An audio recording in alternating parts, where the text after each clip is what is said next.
but invested a significant amount into a big business in the US. And so he was on an E2. And he emailed saying, Zjantelle, I just checked my I-94 this morning, and it looks like when I entered in November, I was entered in visa waiver status. And my I-94 shows that my status expired in February. And my eyes just jumped out of my head onto my email screen and was like, oh, he's like, no rush, of course.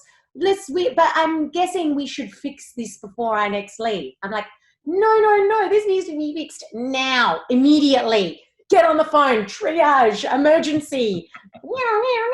I'm like, this needs to be fixed, because if he ended up, thank God he checked that, because if 6 months would have gone by and he would have checked that in, let's say, August, or left in August, didn't even check it, and then just left in August, he would have been unable to re-enter the US for 3 years.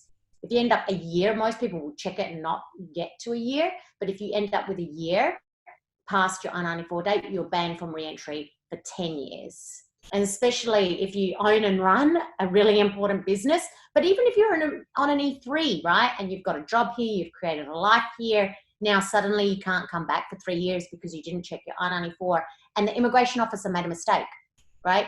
That's the thing. The reason why I want people to check their I-94s is because there are natural mistakes that are on your I-94 that aren't what you would have expected your I-94 to be, because the immigration officer just inadvertently thought, oh, you're coming in as a tourist, great, put you on visa waiver. Or they might, we've seen before where they've put the next day as the expiry instead of 2 years later to the next day.